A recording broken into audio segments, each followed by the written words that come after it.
కొన్ని rare records మాట్లాడుకుంటూ ఉంటాం. ఈ రాష్ట్రంలోనే ఇది అరుదైన రికార్డు, ఇండస్ట్రీలోనే అరుదైన రికార్డు, ఇండియాలో అరుదైన రికార్డు, ప్రపంచంలో అరుదైన రికార్డు అని.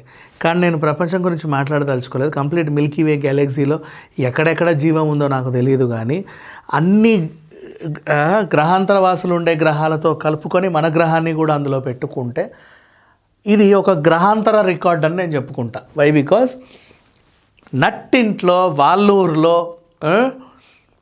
రక్తపు మడుగులో హత్య చేయబడి ఇక్కడ గొడ్డలిపోటు మొహం మీద ఉండి కూడా హత్య చేయబడిన ఒక మనిషి, ఒక పెద్ద మనిషికి సంబంధించిన అటువంటి ఒక శవం వాల్లూరులోనే ఉంది, వాళ్ళ ఇంట్లోనే పడి ఉంది. పోనీ చుట్టుపక్కల పని వాళ్ళు ఉన్నారు, రోజు వచ్చే విజిటర్స్ ఉన్నారు. అట్లాంటి ఇంట్లో ఒక శవం అయ్యి ఒక మనిషి చనిపోతే అతన్ని ఎవరు చంపారు అనే విషయాన్ని ఏఐ టెక్నాలజీ కనుక్కోలేకపోయింది. ఇప్పుడు డెవలప్మెంట్ అయిన మన పోలీస్ యంత్రం కనుక్కోలేకపోయారు.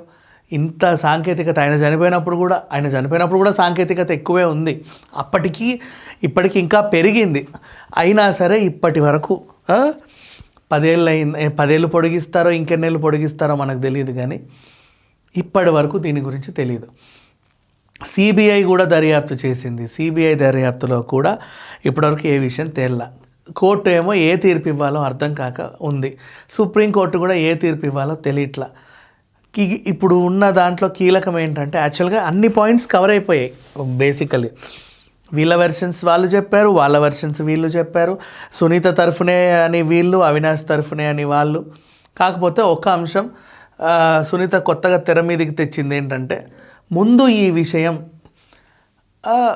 జగన్మోహన్ రెడ్డికి ఎలా తెలిసింది అనే క్వశ్చన్.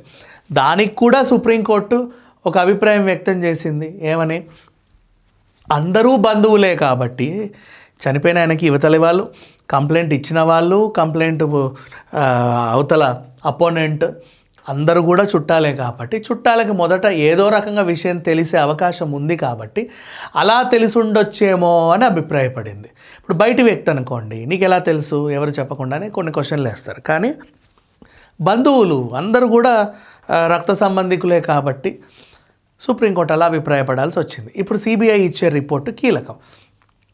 ఏం జరిగింది అనేది. ఒకవేళ సిబిఐ అందరినీ దర్యాప్తు చేసి ఆ ప్రకారంగా ఒక కన్క్లూజన్కి వచ్చి ఆ రిపోర్టు సమర్పిస్తే తీర్పు ఒకలాగా వస్తుందా, లేదా సిబిఐ మళ్ళీ కూడా కోర్టుని ఇంకొంతకాలం మాకు గడువు కావాలండి అని అడిగితే ఆ గడువు పొడిగింపు ఏదైతే ఉందో ఆ వరం ప్రసాదిస్తుందా? ఇట్లా ఒక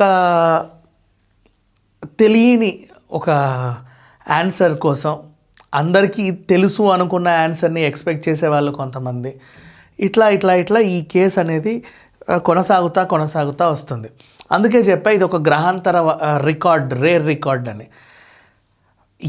అస్సలు ఎవ్వరికి తెలియని, అడ్రస్ లేని, అంటే అసలు ఏ రాష్ట్రమో ఏ దేశమో తెలియని వాళ్ళు చనిపోయినా కూడా క్షణాల్లో కానీ, నిమిషాల్లో కానీ, గంటల్లో కానీ, రోజుల్లో కానీ, వారం కూడా పట్టదు, రోజుల్లో కానీ ఛేదించేస్తున్నారు జనాలు.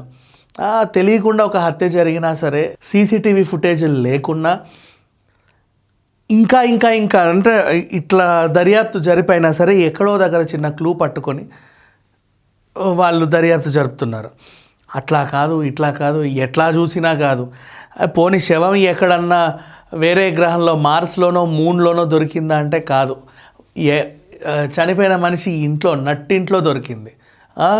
నెక్స్ట్ ఆ ఇంటికి కనీసం అదేమన్నా ఊరు చివరి బంగ్లానా, ఊరు నుంచి వెలివేయబడిన హౌజా, అతనికి ఊర్లో ఎవరికి పరిచయాలు లేవా, ఎవరు చుట్టాలు లేరా, అనాథ అనుకుంటే అది కూడా కాదు.